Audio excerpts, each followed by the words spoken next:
saya akan mempraktikkan segitiga restitusi dengan dua kasus yang sudah disiapkan skenario-nya untuk memenuhi tugas demonstrasi kontekstual modul 1.4 budaya positif.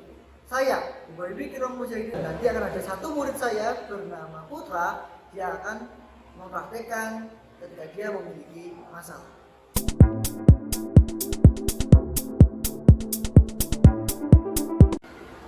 Putra sedang bermain di depan kelas. Ketika dia melihat buah mangga yang sudah mulai masak, dia tertarik untuk mengambilnya. Namun, karena dia tidak mendapatkan galah, dia melempar buah itu dengan batu.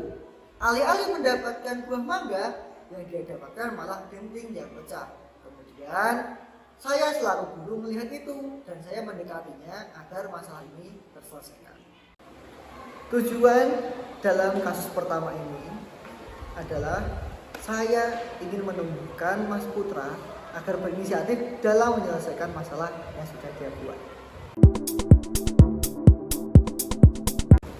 Mas Putra, tadi kok saya lihat tadi kamu dari jauh itu kelihatan takut sekali, itu kenapa? Coba ceritakan dulu. Saya takut, Pak. Tadi saya memecahkan genting gelas, Pak. Oh, gitu, Bapak. Di sini bukan untuk menghakimi kamu, tapi mari kita mencari solusi atas masalah yang kamu hadapi. Iya, Pak. Sebelumnya, coba ceritakan dulu, kok bisa? Tadi gentingnya sampai pecah itu gimana sih ceritanya? Coba ceritakan. Saya tadi mau ngambil buah mangga, Pak, tapi tidak ada galah. Terus saya lempar pakai batu. Oh iya. Tapi saya sudah hati-hati, Pak, agar tidak kena teman yang lain. Ya, Bapak paham perasaan kamu. Kamu senang jika mendapatkan buah itu tadi. Dan kamu sudah berhati-hati agar tidak terkena orang lain saat melempar batu. Tapi dengan kegiatan yang kamu lakukan tadi, kamu sudah merugikan orang lain ya. Dan sekarang gentingnya jadi pecah. Iya, Pak, maaf.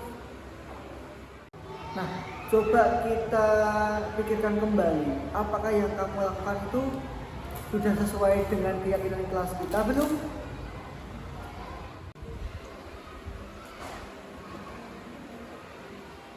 Keyakinan kelas kita apa sih yang tidak kamu lakukan? Tidak menjalankan ketertiban. Kira-kira apa yang akan kamu lakukan untuk memperbaiki masalah ini? Mengganti genting yang pecah. Saya bingung, Pak. Saya tidak punya uang, Pak, tapi saya takut dimarahi orang tua saya. Baik, terima kasih atas idenya Mas Putra. Untuk komunikasi dengan orang tua, nanti Pak Ibi bisa membantu. Dan untuk mengganti genting yang pecah, itu nanti biar menggunakan genting cadangan yang ada di sekolah. Nanti kamu menyampaikan kepada Mas Wawan ya, apakah ide ini membantu kamu? Iya, Pak, terima kasih. Maaf ya, Pak. Ya, lain kali hati-hati lagi ya.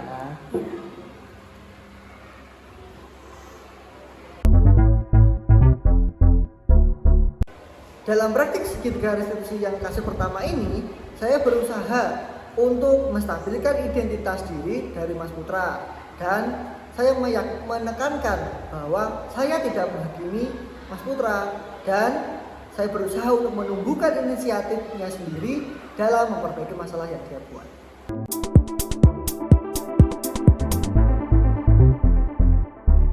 Untuk kasus yang kedua, Putra dan Mario sedang bermain bersama.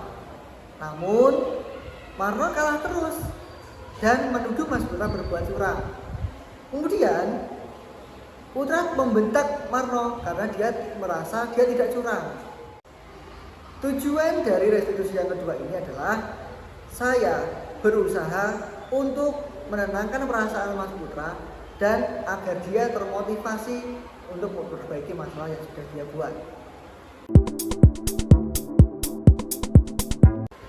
Mas Putra, hari ini Pak Ibi dengar tadi itu kok kamu teriak-teriak itu kenapa? Coba ceritakan. Saya kesal, Pak, karena dituduh Marno curang. Oh begitu. Kamu tidak salah. Wajar jika kita dikatakan curang, kita pasti marah. Pak Ebi juga begitu. Jika saya dikatakan curang, saya juga akan marah seperti yang kamu lakukan. Terus saya marah, terus saya bentak dia. Oh begitu. Kamu pasti punya alasan kenapa kamu melakukan itu kan? Coba ceritakan. Kenapa saya membela diri? Ya, wajar kok kalau kita mempertahankan diri karena kita dikatakan sesuatu yang tidak baik atas diri kita. Untuk mempertahankan sesuatu yang penting bagi kita, itu wajar jika kita marah. Ya Pak.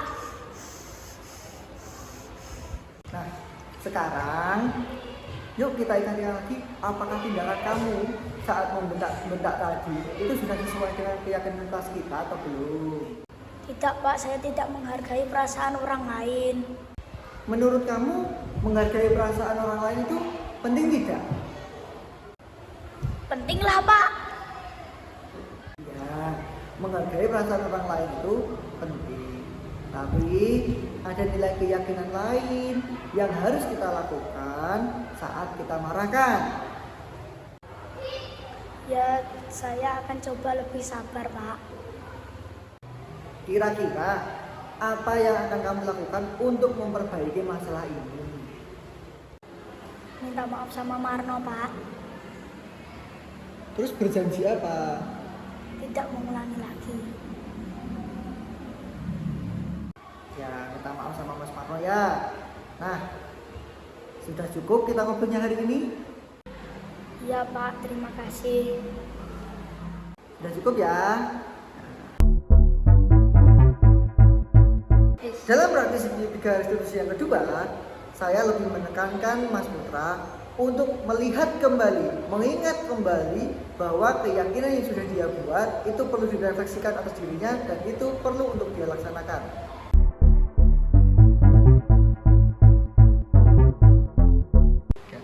Saya senang saat berbincang dengan Pak Ebi dan saya akan mencoba lebih memahami diri saya dan keyakinan kelas kita. Terima kasih Pak Ebi. Sekian, salam dan bahagia.